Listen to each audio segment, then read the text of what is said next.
Sabi niya, pagkakita ko dito sa lupa, nakikita ko na.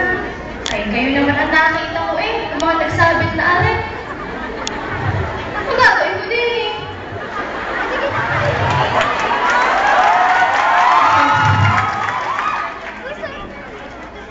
Alam ko na.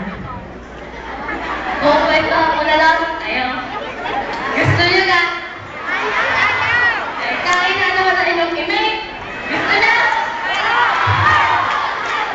Sige. Kayo may pamilya, may pumusta.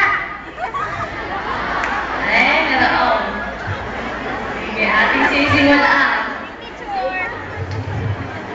Ang ating kwento ay pinamagatang ang munting hiling ni Pino. Sa bayan ng San Juan, sa lalawigan ng Batangas, matatagpuan ang isang kakaibang mag-anak. Si Mang Pablo, si Aling Nene, si Alan, at si Tinay. Ang pamilyang ito'y palagi nang nag-aaway. Palaging magulo sa kanilang tahanan. Isang gabi, umuwi ni lasing na lasing si Mang Pablo.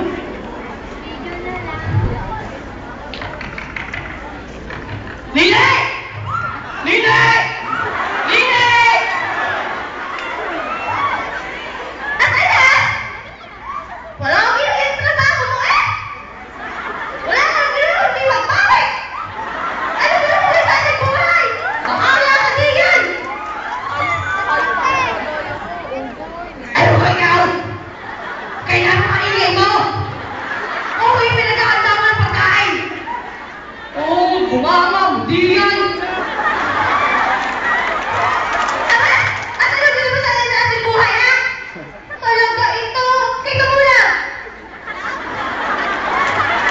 Buhay ito, ha! Dumating si Alan, ang panganay na anak. Oh, Noy! Hindi naman akong pinsik. Aalin mo? Ay, matagal na ako hindi nakakapagbukas ng FB. Ay, ako naman yung makakapagbukas. Ngayon lang uliin. Wala akong ginawa, kundi ganyan. Bata ito! Tumulong ka na dahil sa iyong ama! Ano nga ho? Ay, hindi nila alam. Malungkot sa isang tabi si Tingnan.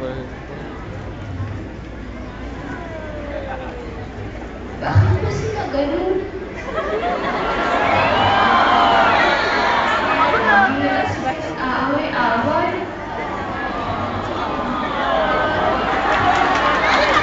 Ano ng pamilyang ito? Alam ng pamilyang ito, may nagsusubaybay sa kanila. Ang Diwata ng mga pamilya. Si Diwata, pamilya na.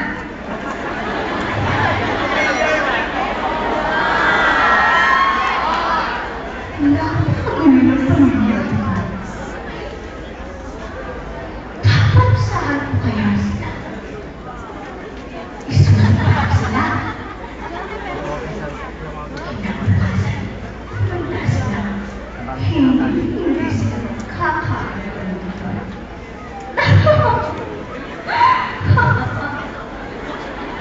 Kinabukasan, pagkagising ni Mang Pablo,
usap ni Diwata Pamilyana si Tina.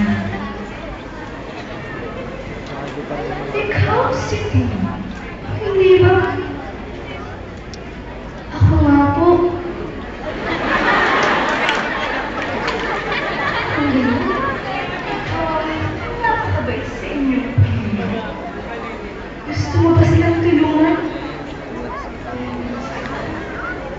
Opo. Ano ang gagawin ko?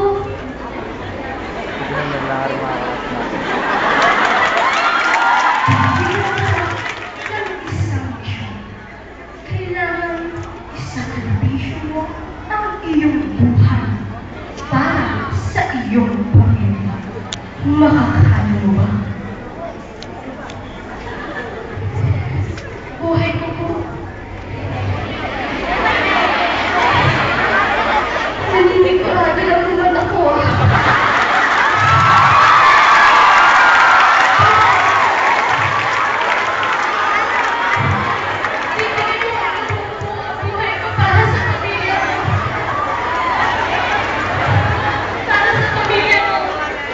Bibigay ko ang pamilya ko. Ito lang ang dami kong hiling. Maging masaya sila. Mabuhay sa gana. Kaya kahit buhay ko ibibigay ko para sa kanila. Kinabukasan. Nandun ka na lang ng pamilya. Wala na si Tina. Nene. Tina! Tina! Abi, nasa na ba kayo? Tina! Hoy! Pablik! Anak mo! Mawala! Ha? Saan yan pupunta? Tingnan mo nga diyan! Nakita nila si Tinay. Nakahalusan. Si Aling Nene. Nagkitisterikal.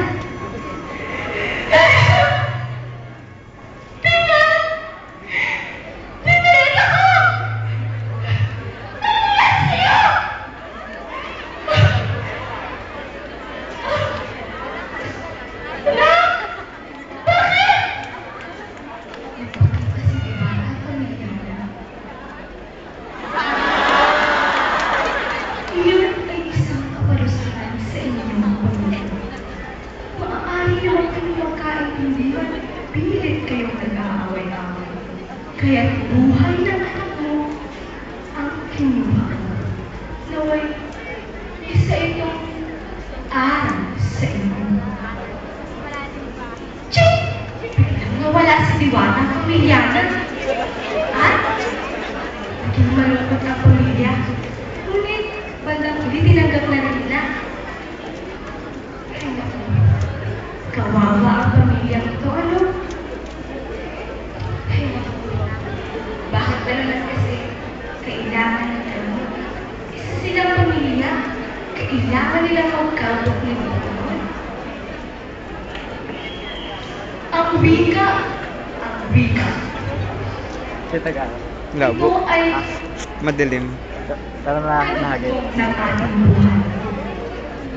At ang pamilya, ang pinakamalit na unit ng Ahan mo nga si ating Julius. pamilya. Subalit ito ang may pinakamahalagang papel na gagampanan sa paghubog ng isang individual.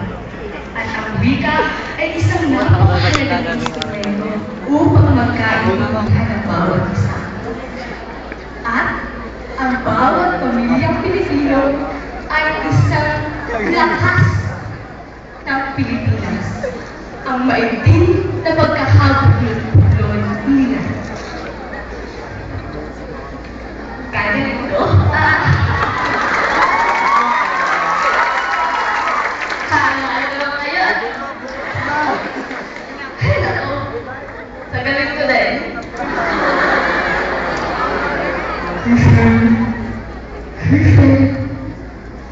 Sereno? Ikaw ba yan? Basta mo.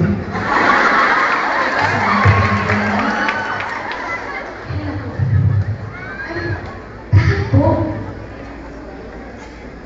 Gusto mo na bang bumalik dito sa tama? gabi. Oo naman ako. Ayos ka. Balik ka ako.